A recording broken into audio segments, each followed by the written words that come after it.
Hello and welcome to This Week in the Garden. For this week's episode, we're going to talk about composting.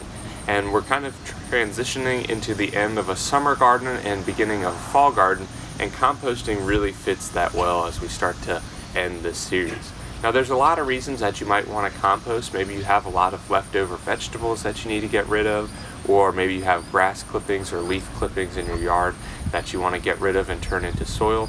For my case, I'm starting a compost because I've got a lot of plant material left. And you'll see behind me, I've got all of these corn stalks that I need to get out of my yard, and I want to eventually be able to add back into the garden. So composting is a great way to do that.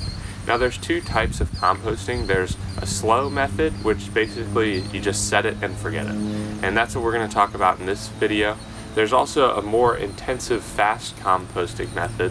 This allows you to be able to use your compost within a few months, but it is more intensive. There's more things that you have to do to make sure that your compost pile hits a high temperature. And so that's really a temperature related process. With the slow process that we're going to be doing here, really you just set your compost pile up and you forget about it. So for my compost pile, I used these old potato cages because I had them lying around. But really any size container will work for your compost. People will do them in bins for vermicomposting, which is where they have worms in their compost pile. But you can use anything. You can use cinder blocks, you can use wood, you can even use wire mesh cages like I've done. The big thing is you want to make sure that you're putting it away from your house, and that way if you have any smell or anything like that, you won't have to worry about that. I haven't noticed any smell with my compost pile, but if you do have issues with it, sometimes it'll create a smell, and we'll have an article in the description where you can troubleshoot your compost pile if you have any issues.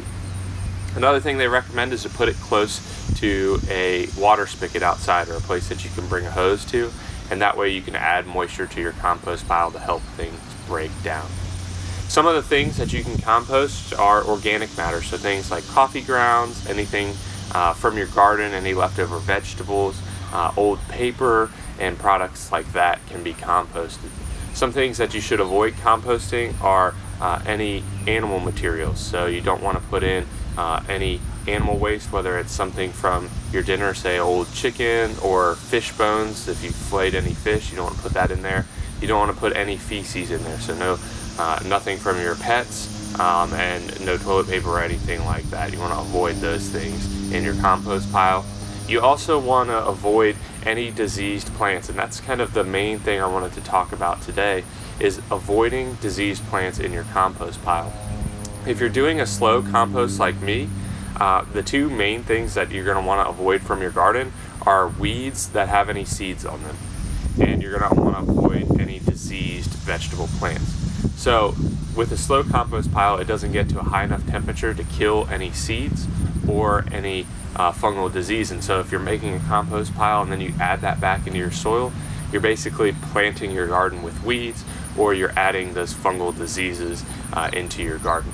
Two plants that are really heavy on fungal disease are going to be tomatoes and then your squashes, anything in that family, whether it's squash or cucumbers or watermelons or pumpkins. They both get really heavy diseases. And so if you notice any plants that start to have any mold or fungus on their leaves, maybe they have kind of a splotchiness look to them, don't add those to your compost pile. But most everything else that you have in your garden can be added.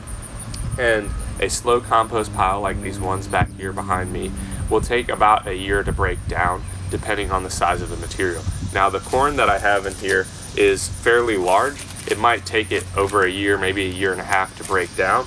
I could speed that up by cutting it into smaller segments and then mixing in things like some of this hay that I have from my potato towers or from the yard.